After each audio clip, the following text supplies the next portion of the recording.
Interior design में कितने process होते हैं और ऐसे कौन से वो विचार होते हैं जो किसी इंटीरियर स्पेसेस को यूनिक डिजाइन देते हैं। आइए हम आपको अपने ऐसे ही एक प्रोजेक्ट की मेकिंग को दिखाते हैं कि वो कैसे बनता है जब वह डिजाइन प्रोसेस में आता है। सबसे पहला एस्पेक्ट होता है कॉस्ट, जिसमें ज्यादातर क्लाइंट को हम उनके रिक्वायरमेंट के हिसाब से कॉस्टिंग दे देते हैं। फिर उस गिवन बजट में जो हम आउटपुट देते हैं वो मायने रखता है। फिर आगे चॉइस, काम और सिलेक्शन में कुछ डिफरेंसेस होते हैं, वो हमारी म्यूचुअल अंडरस्टैंडिंग में हो जाता है। तो चलिए शुरू करते हैं। इस एंट्रेंस लॉबी में इन खाली दीवारों पर हमने पैनलिंग की और एक सेफ्टी डोर लगाया जिसमें हमने ग्रिल लगाई, जो बाहर के विजन के लिए सही होता है और एयर सर्कुलेशन के लिए भी अच्छा होता है।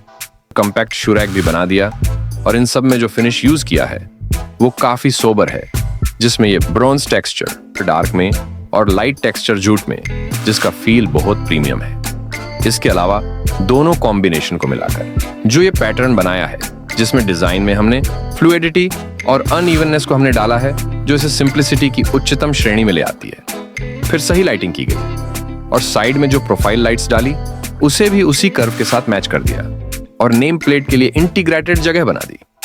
फिर यहाँ एक प्लांट रख दिया और अब इस एंट्रेंस का फील आपको दिख ही रहा है। अंदर आते ही लिविंग एरिया की सारी खाली दीवारें थी।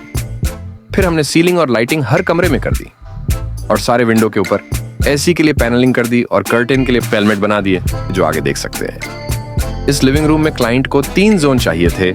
एक तो सीटिंग लाउंज एंटरटेनमेंट यूनिट के साथ, दूसरा डाइनिंग एरिया और तीसरा होम टेम्पल। अब यही तो हमारी स्पेशलिटी है। इस छोटी जगह में हमने तीनों बना दिया। सामने की इस दीवार पर हमने फोल्डिंग डाइनिंग बना दिया, जो इस मिरर पैनल के साथ सीमलेस लगता है और चेयर्स वॉल के साइड में सीटिंग के काम आ जाती है जब ये यूज नहीं होता। उसी के साइड में कॉर्नर में क्रॉकरी स्टोरेज भी बना दिया, जो स्टोरेज के काम आता है। फिर ये ईस्ट वॉल ही जो होम टेम्पल के लिए सूटेबल रहती है। इस डोर को भी मॉडिफाई कर दिया इस पैटर्न से और सामने टेम्पल के लिए स्टोरेज बनाया। फिर एलिवेशन स्ट्रक्चर बनाया जिसमें शेल्फ बना दिए। फिर बैक साइड पैनल किया और आर्च बना दिया जिसमें ऑर्नामेंटल टच दिया। फिर एलईडी लाइटिंग कर दी और घंटियां लगा दी और फिर मूर्ति और फोटो लगा दिए। और ये होम टेम्पल की ब्यूटी आप देख सकते हैं। सीटिंग लाउंज के लिए ये साउथ वॉल परफेक्ट है और इसकी लेंथ भी 5 सीटर या एल शेप के लिए परफेक्ट है। तो हमने इसके बैक वॉल को पेंस कोटिंग कर दी फ्लोरल कार्नर्स के साथ।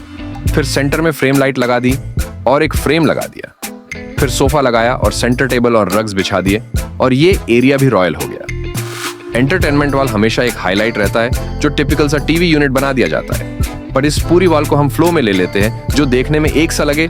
इसीलिए ये फिगर हमने कॉपर फिनिश में पूरी वॉल पर घुमा दी है और इसको फॉलो करता हुआ मीडिया यूनिट, टीवी पैनल और डिस्प्ले बना दिया है और इसके पीछे एलईडी लाइट्स घुमा दी। और इसमें जो फिनिश यूज की है वो ये प्लेन डार्क स्लैटी ब्राउन और रस्टिक मार्बल का कॉम्बिनेशन दिया है, जो ऑर्गेनिक टच देता है। और फिर टीवी लगा दिया और ये वाला एक अलग तरह का हाईलाइट बना गया। कुछ लोगों को ये नॉर्मल टीवी यूनिट की तरह नहीं लगेगा, क्योंकि लोग किसी आकार और रंगों के आदी होते हैं। उन्होंने जो पहले हमेशा देखा है उसे ही आइडियल डिजाइन मान लेते हैं। यहाँ सोच का फर्क है। मेरी सोच बचपन से ही हर वो चीजें जो मैंने देखी है उसको अपने तरह के डिजाइन और शेप में देखना पसंद किया है ना, कि जैसी वो है।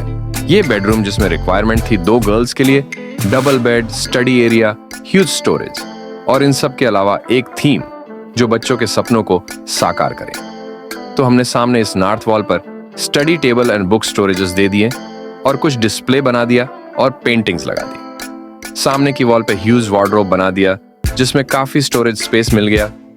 फिर दरवाजों पर ये पैटर्न दे दिए जो थीम से मैच हो। इसमें जो फिनिश यूज की है वो है फ्लूटेड ब्लू लाइलैक और वोल्केनो रस्टिक मार्बल और कॉपर गोल्ड की लाइंस का कॉम्बिनेशन, जो बहुत वाइब्रेंट लगता है। फिर साउथ वॉल पर बेड के बैकग्राउंड वॉल पर ये पैनलिंग की फिर बेड बनाया और साइड टेबल्स बनाए और एक आर्च में मिरर लगा के ड्रेसिंग बना दिया और दूसरे आर्च में ग्राफिक्स लगा दिए। फिर लेदराइट हेडबोर्ड बना दिए और एक साइड टेबल के ऊपर पेंडेंट लाइट्स लगा दी और ये कमरा बच्चों के ड्रीम जैसा हो गया। सामने पैसेज की इस किचन वॉल को निकालकर यूटिलिटी स्टोरेज बना दिया जो क्विक एक्सेस के लिए काम आता है और उसके पीछे ग्लास स्लाइडिंग बना दी। इस किचन में उन सारी आधुनिकता की रिक्वायरमेंट थी जिस पर हमने बहुत ध्यान दिया। सबसे पहले दोनों ओर प्लेटफॉर्म बनाए जिस पर G5 मार्बल यूज किया, जिससे हार्ड कुछ नहीं है मार्केट में किचन काउंटर्स के लिए। फिर ये मोरक्कन हाईलाइट टाइल्स लगाई ग्लोसी फिनिश में जो क्लीनिंग के लिए बेहतर है। फिर स्टोरेज सिस्टम दिया जिसमें सारे यूटेंसिल्स के लिए जगह है, और इस काउंटर में ही वॉशिंग मशीन के लिए भी जगह बना दी क्योंकि और कोई प्लेस नहीं दिया बिल्डर ने। फिर इसमें होब और स्मोक डक्ट इंस्टॉल करवा दिया। दूसरी ओर सर्विस प्लेटफॉर्म में सिंक लगाया और किचन अप्लायंसेस के लिए जगह बना दी। इस किचन में जो फिनिशेस लगाई है उसमें व्हाइट और स्काई ब्लू या सियान कलर ग्लोसी फिनिश में दिया है, जो किचन में अलग सा एम्बियंट बनाता है। मास्टर बेडरूम के लिए जो रिक्वायरमेंट्स होती है उसके लिए सामने साउथ वॉल पर बेड बना दिया। फिर दोनों और साइड टेबल्स बना दी। फिर बैक वॉल पर दोनों साइड पैनल्स बनाए और ट्रिम्स लगाए जो बेडरूम को ह्यूज दिखाते हैं। फिर साइड लैंप और फ्रेम लाइट लगा दी और अपहोल्स्टर्ड हेडबोर्ड बना दी और पेंटिंग लगा दी और ये शानदार लगने लगा। दूसरी ओर फुल हाइट वार्डरोब बनाई जिसमें सारा स्टोरेज सिस्टम है, और दरवाजों पर ये पैटर्न बनाए जो इस कमरे के थीम को मैच करता है। और इसमें जो फिनिशेस लगाई है वो एक्वा ब्लू और रस्टिक व्हाइट के साथ कॉपर गोल्डन लाइंस। इनका कॉम्बिनेशन इस रूम को बहुत ही सिंपल और एलिगेंट लुक देता है। सामने की ओर टीवी यूनिट बनाई है और उसी के साथ जुड़ा हुआ ड्रेसिंग विंडो की साइड बनाया जिसमें कॉस्मेटिक्स के लिए स्टोरेज भी दिया है। इसी तरह इंटीरियर्स में हम आर्ट का टच देते हैं जिसमें डिजाइन के सारे एस्पेक्ट को यूटिलाइज किया जाता है। इनमें मेन रोल है फंक्शन, कलर्स और लाइटिंग का, जो इस तरह होता है कि आप कहीं से भी अपनी सेल्फी ले तो लाइट्स एंड शैडो उसमें सिनेमैटिक टच जरूर देते हैं।